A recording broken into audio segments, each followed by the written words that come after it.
going to look at the top 3 rookie performances of week 3. And I'm interested to see where you and I went with this one because I feel like there's actually quite a few really good rookie performances.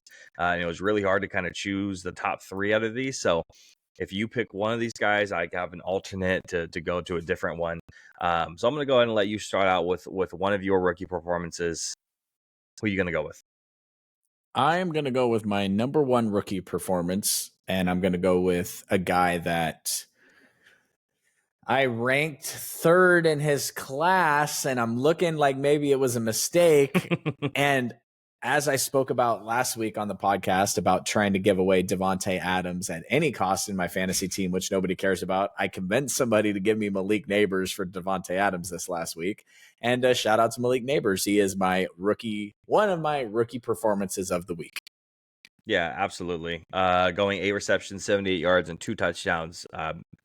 One of them being an absolute beauty, spinning in the air, both feet down, and then adding 2 carries for 4 yards on top of that. So yeah, he looked fantastic. I'll stay in the same neighborhood of wide receivers and Hey, Malik Neighbors, neighborhood. Good job. That was good. And I'm going to go ahead and fly over to Chicago and talk about Rome Odunze, our number 2 receiver, going 6 receptions for 112 yards, 1 touchdown, and a carry for 2 yards. So he still showed out. He had one of his he had his best game of his career, very short career yet. Looking fantastic on the day. So including a couple of long catches as well. So you talked about, yes, Neighbors was our 3, Rome was our 2, obviously Marvin Harrison Jr. was our 1, but Rome looked good still. He still looked fantastic. Neighbors on the season looks better so far. Rome in and out, kind of injury through camp, maybe healthy, maybe not healthy, but looking pretty good in this one. Who'd you go with next?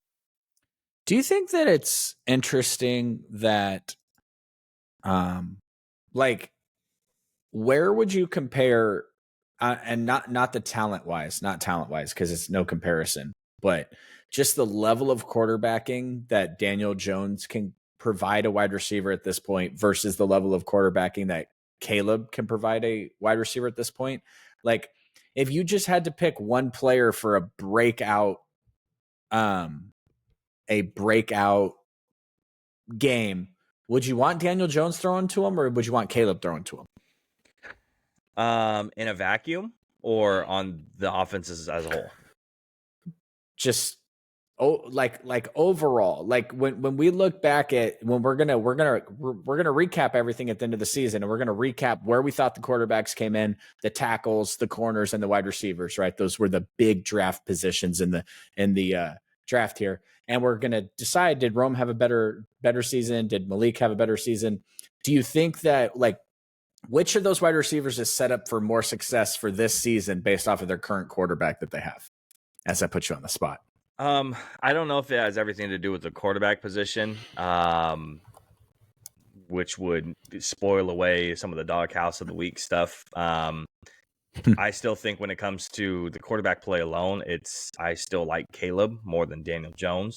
But if we're talking about the offenses as a whole and the coordinators and what's being called, I think Daniel Jones over Caleb would maybe be the better option. But again, that's a whole nother thing that we'll talk about here pretty soon. I think I'm gonna clip that. Okay, great. Go ahead. What's your second?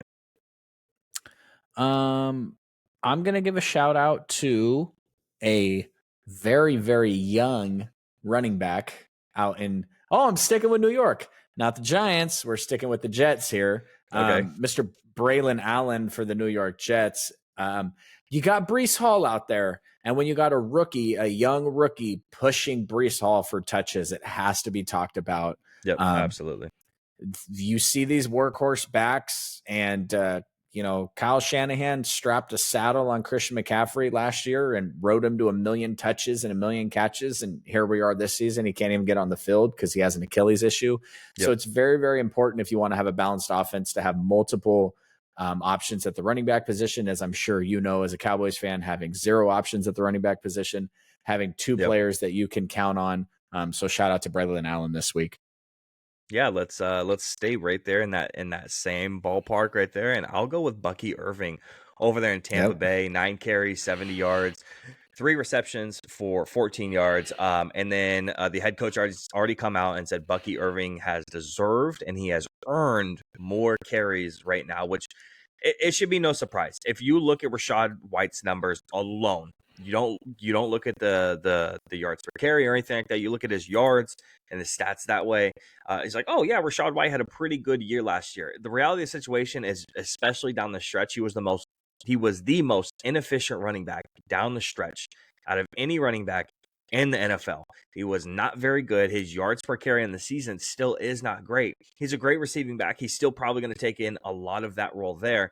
But when it comes to the actual running back role, Bucky Irving might end up taking over that role very, very, very quickly, which in the pre-draft process, when Bucky Irving was drafted by Tampa Bay, a lot of people were starting to already speculate that Rashad White would end up getting pushed out a little bit on carries. Rashad White's vision is just not very good. Bucky Irving is a little bit quicker. So again, 9 carries, 70 yards, 3 receptions, and 14 yards on top of that. Looking pretty damn good over there in Tampa Bay. And then we have one last one, Drew. Where are we going? What side of the ball? Are we going to stick with offense, or are we flipping to the defensive side of the ball? Well, as much as I would have liked to shout out my boy down there in not San Diego, LA Chargers, Mr. Joe Alt, he got injured, unfortunately. It looks like he's going to miss some time. And the Saints rookie, is it the Saints rookie or is it the Pittsburgh rookie? Well, they both have rookies and they both look pretty good. But the Saints Well, no, rookie, one of them's hurt. Talisi Fuanga is the Saints. Yeah, I already knew who it was. I just won't say the name because I sound like a moron. So, I